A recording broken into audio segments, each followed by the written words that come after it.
Going on, everyone? Hello and welcome to our first series wrap-up. We will be wrapping up the opening series against the Quebec Capitales, not the Quebec Capitales, but we got our entire coaching staff, and we'll be shifting on and off here. We have a large coaching staff here. Why don't you guys just introduce yourselves first? We'll start with you, Dave. Scan it though. Yeah, scan. We'll be moving back and forth with the scan. Jason, maybe you want to. Now move on. Now we got Craig. Dave, what do you got? I'm waiting for the camera to go over. Hey, I'm Dave, player procurement guy. Craig Massey, hitting coordinator. You know, man, sitting on his high horse above everybody else is Road Dog. Karl, Craigie, pitching coordinator. And Jason Stowers, I assist with a little bit of everything. First base coach as well, Jason Stowers, and good roommate. But yeah, let's talk about it. I mean, the opening series win, obviously a big one over the defending champion, Quebec Capitales. What did you guys, kind of just give me your point of views on it? Obviously, we break it down a lot in the R&R talks, but just haven't been able to talk to you guys all together here, just me and Chad. So whoever wants to just hop up first, just give me your guys' point of views on it. Well, I'll help jump these guys in. We'll bounce these guys in because Dave will never stand up, so I'll throw Dave on the bus around. I like the Capitales. I kept saying that for the first couple minutes. You guys, you're here. Where you say Capitales? It was Capitales for the first two games. And then I like the post that he did of, what was it? Cut on and missed? Cut on and missed. You like cut on and missed. I did. Okay. Cut on and missed. I like to chop those up. Now, I want to know, here's what I want to know. I want to know, because Dave didn't get to see whole spring training, wasn't there the whole time. How do you think the club came together? Because you knew a couple of the guys who worked on bringing in player procurement. So part of bringing some of these guys in, this new vibe, what did you see? Because you didn't see a lot of the spring training games. You saw that one Lake Erie. But you just jumped into the season. What did you think about the club and how it came together and what we actually built on? I really liked it. It was really cool to see actually a lot of the guys were visibly playing for the other guys, and playing for a team was big. I know we've been harping on that team aspect a lot recently, which is really big. And a lot of dogs. We talk about dogs a lot, the idea of where you don't want to give in, you don't want to give up at bats, give up plays, give up pitches, and you see that from the first out of the game to the last out of the game. Even we saw it in Game 2 against Quebec. We were down a couple runs, and we just kept fighting the whole time, and no one really seemed to fold. And it's really nice to see that from a ball team, especially early in the season, because everybody's still trying to figure out their roles. I think 100%, man. The offense itself. I was telling I said this before we started when we had our first full team meeting with the pitchers and the hitters there. I said, any pitcher on this staff, you're delusional if you think that you want to go through our lineup more than once. The offense is scary. I'm going to tell a message tomorrow. I was telling Craig, the message tomorrow to the offense is, you guys are going to get into players' careers. It's almost like soul snatchers. You face that lineup a couple times and have a rough outing, maybe independent ball. I want to see a team releasing arms because they faced our guys. That's the type of offense we got, man. It's fun to watch. Craig helped put that together. Who stands out in that first series to you at the plate, kind of working on a little bit of philosophy from camp, and who do you see apply it the best? I think the easy answer is Zade Richardson, Frontier League Player of the Week. Obviously had the big home run, the grand slam, but I was most impressed with the at-bats that went deep in the count and his two-strike approach. And it's just going to play huge for him in the long run. He stays that way. I think so, too. I think the walks, by far, watching the offense, not knowing what to expect going into that series for me, standing at third, I was very impressed with the walks. And like you said earlier, we talked about, too, that's kind of a direct correlation of talking about two-strike hitting. I think that's been money because, you're working two-strike hitting, you're actually seeing the ball and slowing it down a little bit. And I've seen these guys go take some deep counts. I think the only knock we got here lately is some of those first pitch swings and situations where it didn't really call for it. Because we got all the pitchers on the ropes, man. I feel comfortable about that. We got I'm going to make sure we get some good audio as well, so I'll record here too. Just in case. Yeah. Nice. Yeah, no, I mean, it's good to talk to you all together. Let's talk to Karl for a little bit. Obviously, haven't been able to speak just on your mentality and bringing pitchers in and what they're calling. I know we spoke a little bit more with the catchers are calling all the game, but talk about your mentality before the game. You know, I think we were talking about Blake Loubier watching Ryan Watson start on opening day. That was a specific thing. What is your mentality talking to those pitchers before, and what are you guys looking for the pregame kind of, the day before that starting pitcher is going to go out there? Yeah, right. We have a philosophy that we don't waver from no matter who we play, and then we kind of nitpick and pick apart who we're playing against and adjust from that. Like, we'll talk about guys that might run, guys that might bunt, certain situations depending on the team, but really our ultimate goal is to attack everybody, get ahead in the count, and then put guys away, and really just boils down to the main thing would be just competing. I mean, whatever happens, but as long as you're out there giving it everything you've got, we have a pretty good shot at getting people out and winning the game. And our offense has been hitting well, giving our defense chances to make plays. They've been solid. Like Dave said, dogs. Just want everybody to be a dog. When your time's up, you reach your pitch count, or you get the outs we ask of you, hand the ball to the next guy, next dog's up, and just keep rolling. So it's been good. Happy so far with those guys. It's nice to see on all aspects of it. To me, is knowing I know that they're doing the work together, and I think you got a good handle on that. Seeing it feels good. Yeah. It feels good. Knowing those guys, we can kind of plug them in those spots, testing them out right now. I think we got to see testing guys out in that first series spots to their advantage. We got to see what we wanted. I thought out in arms. Yeah, not a lot of people got their feet wet too. Whether it's a break from ball or new to Florence, some of those guys got to get in. And then, like Gunnar Groin, he threw today, and he got his feet wet, his first outing out of the way, and he dominated. I thought it was good. Yeah. We talk about composure and the way that, this body language on the mound and the way he was attacking. I thought he was attacking, not trying to fill out and throw strikes. But no, I think we got a lot of those arms and ready to waiting too. Oh, yeah, we got guys in the chamber, too, But we got everybody else. The plan to get everybody in that first series, trying to get everybody in. We got to do that. Even those couple of those, sometimes really for those young arms, like you want to because we had to plan that first game. It's like, okay, if everything's rolling right, do we just want to get stuck lined up and moving, Right. just to get the adrenaline and juices flowing? That way, the next day he's kind of calm. He knows what it feels like. Trying to get everybody to get that heart rate up and feel that, so we don't put a lot of stock into the results necessarily, but how a guy reacts to it. Bounces back is kind of what we're eyeballing. But another guy I brought on, Jason, we'll have you pan. We're blaming number 2 for not being here doing the camera work too. That way Rory can jump on screen. So number 2, this one's on you. But I brought on Jason. He's got 20 years college coaching experience, so he's got a lot of on-field decision-making stuff to do. But he wants to jump into pro ball, get a little bit more of that, and see where his career takes him. But Jason, what are my thoughts on jumping straight in, because you finished up with college ball, still bouncing back and forth, driving when your college season was ending up. How is it, the vibe, and how is the play different that you've seen coming from college to this level? Well, I think there's several things that are different. The number one difference is obviously at this level you're dealing with men and men who can handle some of the decisions you make, and the maturity level and stuff is much, much different. And then I think just our team in general seems to have a different vibe than even some of the professional teams I've been around. Looks like we've got a really good group that really is playing for each other so far, pretty mature, accepts their role, and is able to execute that role. And I think that'll pay off a lot down the stretch.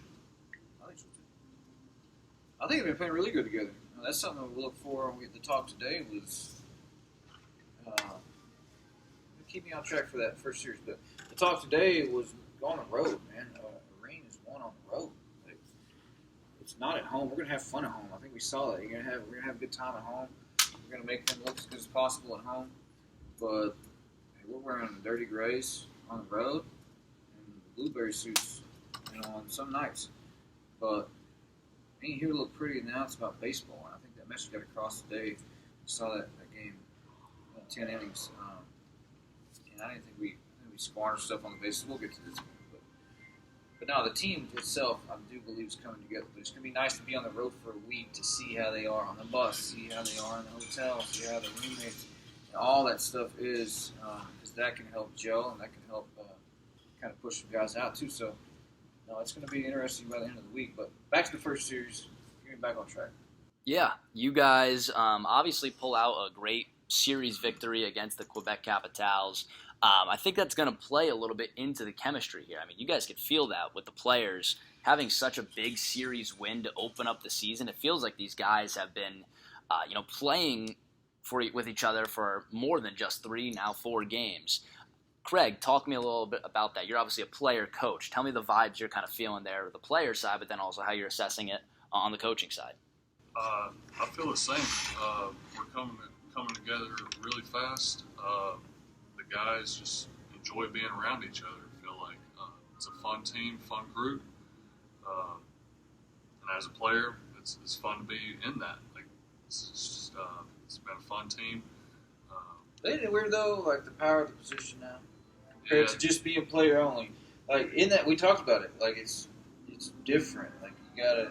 It's always a good thing once you get in the habit of it. I think you're doing a great job at it. But isn't it weird, like going straight from that side to now your foot's in the other side and hearing all the decisions and like the way we talk about it? It's a little odd. First couple of days of going to the locker room, you gotta remember, my locker's in the coach's office. But no, it's been great. It's been fun. I just think the guys we have around just makes it a lot easier. So I'm excited for it. Getting to delegate a lot of different leadership roles to other guys helps, and then that way you can pass information through them. It's been really nice. Like you guys really do want to play for each other. That's something we've seen. But yeah, what else you got? Because I know you want to get to the first series, like the big stuff, the big guys, those players of the week and all that stuff. But what else you got game to game? Anything you want to ask? I want to ask Dave. What do you got for Dave? For Dave? Yeah, shoot Dave something. Yeah. Dave, player procurement. I know you're handling more of like some transactions and player day-to-day stuff, right? Yeah. Okay. Tell me a little bit more about your kind of play and decisions of bringing other guys on. Deciding what to do with the people here. Just give me a little bit more about how you are assessing just from the bench there. I know you might be kind of more of a hidden role that people don't know about. So just tell me a little bit more about what you do. Yeah, I mean, it changes a lot, right? So, like in the off season, we're able to bring in up to 40 guys in spring training. So, at that point, there's we break it down how many position guys, how many pitching guys we want to bring in, and from there, it's about how can we get the best guys in. And if you get the best guys in day out, you should be able to get the best guys when you make your final camp, make your final decisions. And that's kind of where we are. And then now we kind of got to see what our final product was after a good offseason with Chad, getting all those guys ironed out.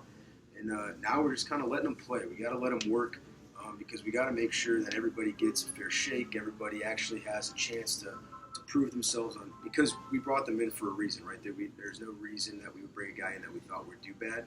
So each guy has a certain talent, a certain skill, a certain something that we think is advantageous for the team and to be a y'all. And so at this point, it's just, giving the guys the room to be able to do that. And then obviously as college seasons wrap up, the name of the game is making adjustments and upgrading always. But I think we're in a really good position right now where we're just kind of, giving the guys room and let them to be themselves, let them do themselves. So it's good. We're in a good spot. Dynamite, Dave. He's 22 years old. What did you graduate with? How do you say it? I can't even say it. Finance? Oh, I don't know. How do you say it, Dave? Summa cum laude, I think. Summa cum laude. Summa cum laude. Very good. Very good. 22 years old. That's a professional answer there. No, but you guys know he almost went to Emerson. He was. And you guys know some of the same people, right? Weirdly. He was a COVID decision away from going to the same school. I would have known him anyway. They would have hung out with you. Come on. He's going to be on the team. Oh. You don't think he would have hung out with me? Incorrect. Let's see. You give it a couple road trips with Dave. You let me know if you would have hung out with him. Okay. I feel like I have to say. No, I would have loved that anyway. This is for Danny. Yeah. Would have loved that anyway. No, let's. That's all I've got. We've kind of talked a lot about the opening series already. I'm glad we're able to kind of recap all that. I guess maybe my final question would be: that's a hot win. That's a hot series win. How do you guys, keep it down? You never want to peak too high, especially early in the season. How do you keep that energy down? Make sure that everyone knows, okay, hey, that's an opening series win. Great job. We still got a long way to go. That message was clear, I think, going into the season. The vision is lift off the landing. I mean, it's as soon as we start until it finishes. Then it goes, that's the macro and the micro. That's from the first game of the season to the last game. That's from this pitch to the next. Like, it's from the first inning to the last pitch is thrown. Like, lift off the landing, keep your vision, keep your focus on doing what you need to do for the team. That's been there. The beautiful thing about this transition, having those 2 days off, and now we're on the road for 5, it makes it happen. Like I said earlier, the message is you want to win a ring, you win it on the road. So we ain't home anymore. Like we're not on the road. We're at home doing that, doing all the flash stuff, our schedule. We're going to somebody else's house and we need to take it from them to actually prove that we are a good team. I think we did that today, and expecting more moving forward. Anything else from any of you guys? Keeping the energy low and making sure that we're not peaking too high. Taking one day at a time. I mean, those guys know that. They wake up. What do we have today? Check those boxes and begin the next day. Perfect. Well, let's move into the game today. No extra base hits. Tell me a little bit more about the feeling of going to play at a different field, because you mentioned how hard it is to actually play at this field before, and then obviously we have a very tough game, goes in extra innings, nothing through 9. So tell me about the play on, obviously your experience going to these different stadiums is going to help, but what was it that was so difficult about the field that made it hard to play at? The field hits different, man. Like, you're not going to elevate balls in the air. We've been at home for the past couple of weeks, and you can look to go a little deeper and look to elevate some pitches in certain counts. But here you got to stay low. The liners, it doesn't necessarily change our approach to what we focus on. It's for the guys. It's almost like they got to try and out improve. I can hit it too. It's like you see a lot of those line out center, some of the hard hit balls. But we knew the game here, and with Craig out, even today specifically, we could look for a little more of that bunt game. The goal today was getting in scoring position. We'll pass it over to Jason to talk about some of our blunders over at first base that it's on him. We'll talk about what happens. I thought we got a little anxious on some of those and got out of it a little bit. There was a couple of base running stuff that we talked about before that we'll harp on, that we'll keep teaching. But no, man, I thought the big hit it did kind of elude us there. I just thought we did see a lot of pitches early. Drew a couple walks, but this way I think the base running kind of kept us down. We felt like we were threatening. Obviously, we had the first, but there's a huge opportunity. But no, we had a couple things at first base we'll talk about and clean up. But Jason, what you see on some of those pickoffs and even on the first third stuff, focus that we could work on. We know we talked to those guys specifically. We know what they're working on. But as far as first base, we ain't even playing our full capabilities you've seen, and we're still beating people. So we keep cleaning up those little mistakes that the team's making that we're working on. I mean, we're going to be dangerous. Well, that's one of the best things. Again, I'm the kind of the newest member of the staff, but from what I see, we have a lot of ways to beat you, and that's what you want to do when you're assembling a team. Pitching staff gives you a bunch of different looks: right hand, left hand, low slot, high slot, a lot of different pitches. And then on offense, it's the same way. You got guys who can bop a ball over the fence, and then you got guys who can drag right behind it, and another guy can hit one to the fence. We can run a little bit. I think that's actually some of our mistakes, is that we are so ready to go and so ready to run and try to make something happen, especially when there's a nothing game, that all of a sudden we get caught up in the moment and we don't realize where we're at on the field, or that's not really the like a dirt ball read that we probably shouldn't have went on. We really wanted to go, and then we get caught somewhere in the middle right there. So I think we'll clean all that stuff up as we go. But it's good to see that we have so many weapons that we can use, because you see so many teams get one-dimensional. But in the short time I've been here, you can already see that we have a lot of ways that we could potentially win a game. That's scary. It's like knowing that some of those guys can block. Like that stuff we had at first base today, if we had opportunity right there. We talked about Creel, and you talk about the aggressiveness. I mean, that's what we're breeding, freedom to be able to get picked off. Like, we talked about that, like, we even talked about earlier, like, his lead's big. Like, but until he finds out and picks off, now I think we can talk about going at different timing on the pitcher for him. But got to learn those lessons by being able to take the handcuffs off and let them go. So it's nice to see him be aggressive and allow them freedom to be as good as they can be. And once everybody's clicking and understands their kind of barriers, like once Creel learns that, that ain't going to happen again. You know what I mean? Those certain situations, reading that second dirt ball read that he was trying to make up for in the one before, like that stuff's not going to happen again. That's where I think it's good about the staff and the way we coaching these guys. It's you're going to fail, and I want you to fail going 100%.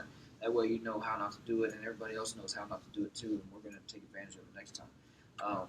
We've been able to pick it up, like being able to snake that win, to learn those lessons in a good way, helps reinforce it a little bit easier than on a loss where you kind of talk about the negative,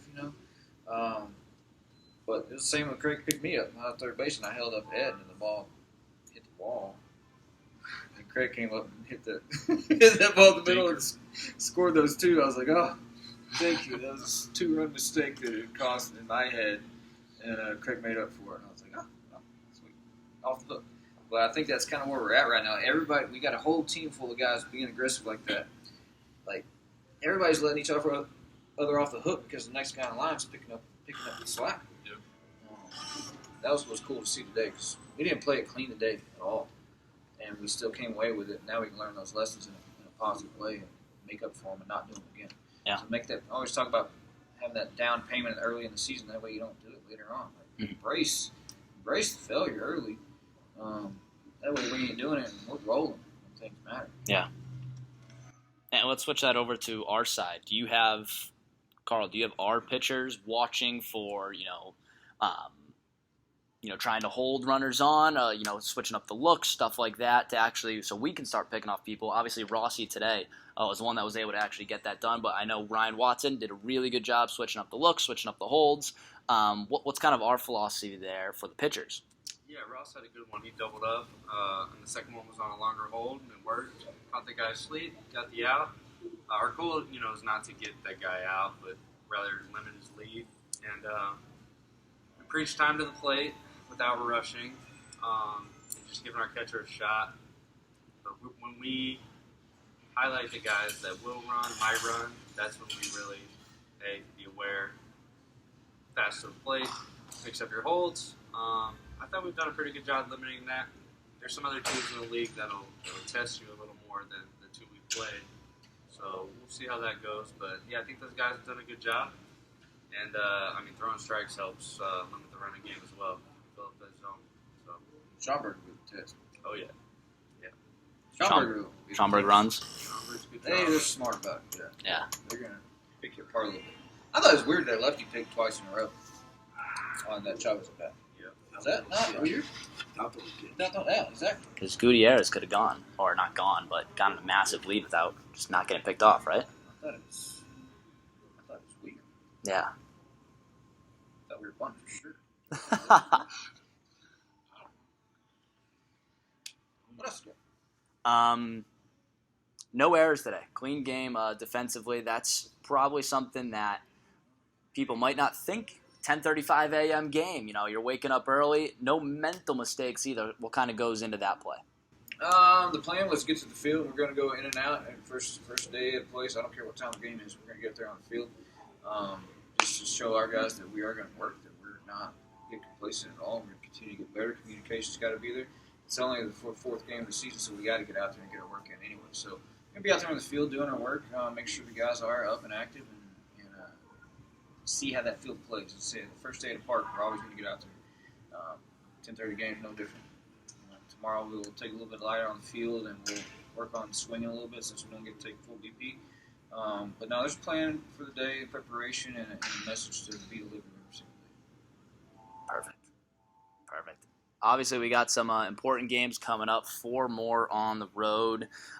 2 more 10:30 starts. That's 10:30 Central. It's going to be a battle. It's no doubt going to be a battle seeing these guys go at it consistently day after day. This is 4 more in a row, obviously, with the early wake-ups and then traveling a lot. It's a grind. Craig, tell me a little bit more about the grind of the season there and how do you battle through it? You've obviously been doing it a long time. How do you keep going? Just got to take care of your body. You got to be smart, especially when you're not at the field. What you do on that downtime plays a huge role, especially late in the season.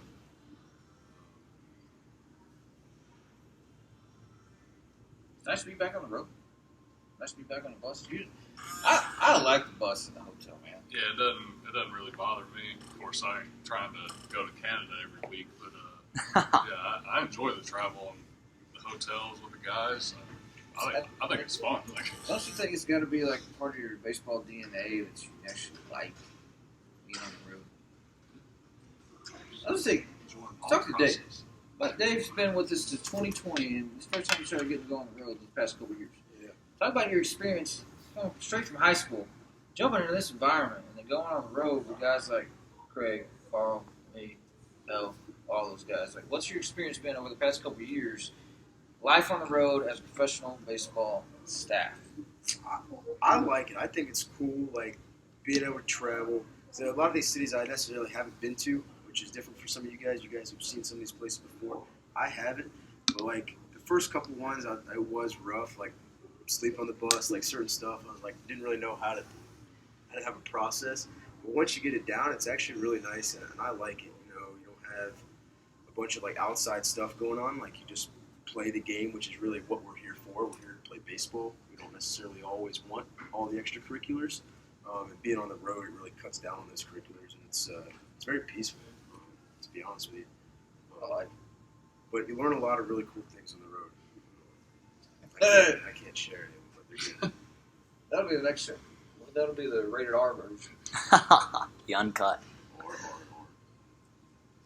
What else you got? Raw and R. That's I don't think I got anything else bouncing off this game. We covered the last series. A lot of good things. A lot to look forward to. Anything you guys are specifically looking forward to this season? Season, maybe this week. Yeah, just chop down this season. Yeah, I'm getting playoffs. So I'm looking forward to it. It's too far away. This series, like this week, like I said, the road trip means a lot. And that's when we're going to know what type of team and who's gelling by the end of it. Yeah. I'll keep playing. I just want to keep playing on the road, keep grinding on the road, scoring early, on base and pushing it. I want to see us adapt into the parks that we're at, seeing if we can do that, and play at a high level. I don't care what type of team we're playing. I don't want us to play down to a level. It's gonna be fun. The next 2 here, and then the next 2 in Schaumburg. We're going back on dirt for a couple. So we'll see you guys in a week. Talk about how the road trip went. Yeah. All right. We'll be able to chop it Working down. on the name too. We're working on the series wrap-up name, if we can get something better than that. But, yeah, that'll do it. First series wrap-up of the season. 4 more games, 2 more against Windy City, 2 more against Schaumburg. We're going to be dirty on the way home. Gotta get some dirt. I'm excited to see a dirt field. And then we'll return home next week, next Tuesday, I believe May 21st. We'll be back home in Florence for some fun stuff. And I know SpongeBob Day that weekend as well, Memorial Day weekend. So a lot of good things coming forward. But thank you guys for all joining us.